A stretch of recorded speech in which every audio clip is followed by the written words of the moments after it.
নমস্কার বন্ধুরা, আমি মনীষা টিউব কুকিং চ্যানেলে আপনাদের স্বাগত। আজ একটি হেলদি রেসিপি নিয়ে এসেছি। সুইট কর্ন দিয়ে কর্ন চাট বানাবো। দুটি পদ্ধতিতে বানাচ্ছি, যার যেটা ইচ্ছে বানিয়ে খেতে পারেন। তাহলে বন্ধুরা চলুন শুরু করি আজকের ভিডিও। 15 থেকে 20 মিনিটের মধ্যে কর্ন চাটের রেসিপি।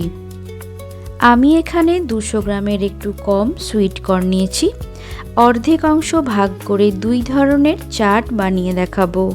যে কোনো গ্রোসারি মলে এই রকম মোটা দানার সুইট কর্ন পেয়ে যাবেন। সুইট কর্ন সেদ্ধ করার জন্য একটি প্যানে বেশ কিছুটা জল, তাতে সামান্য লবণ যোগ করে ফুটিয়ে নেব। জল ফুটে গেলে মিডিয়াম টু হাই ফ্লেমে সুইট কর্নগুলোকে 5 থেকে 7 মিনিট ফুটিয়ে নিতে হবে, তাহলেই সেদ্ধ হয়ে যাবে।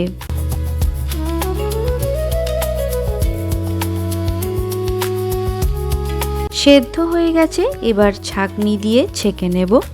খেয়াল রাখবেন এগুলো কোনোভাবে গলে গেলে চলবে না, একটু ক্রাঞ্চি থাকা ভীষণই প্রয়োজন।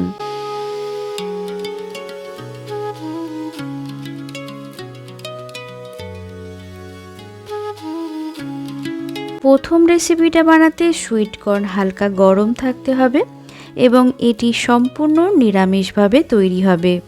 সেদ্ধ করা সুইট কর্ন অর্ধেক পরিমাণ নিলাম। একটি বাটিতে তাতে 1/3 স্পুন বাটার দিয়ে প্রথমে মেখে নেব।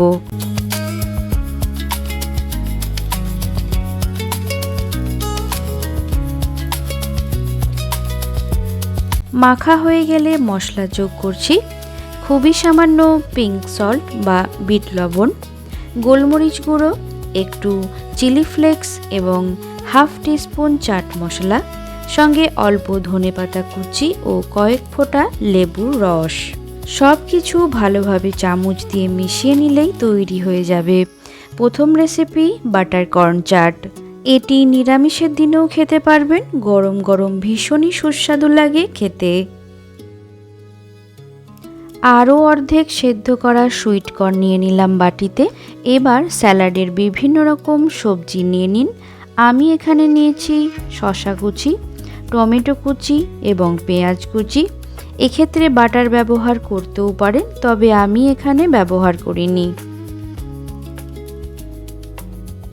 গাজর এবং ক্যাপসিকামও ব্যবহার করতে পারেন, আপনাদের ইচ্ছে।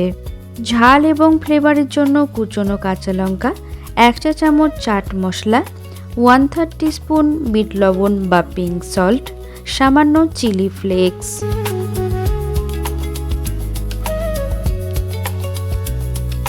কুচনো ধনেপাতা দিয়ে দিলাম, আর অল্প একটু জিরে গুঁড়ো এবং 5 ml লেবুর রস।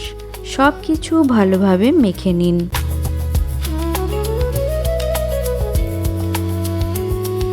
এটিকে কর্ন স্যালাডও বলা যেতে পারে, কারণ স্যালাড তৈরির সব রকমের সবজি এখানে ব্যবহার হচ্ছে।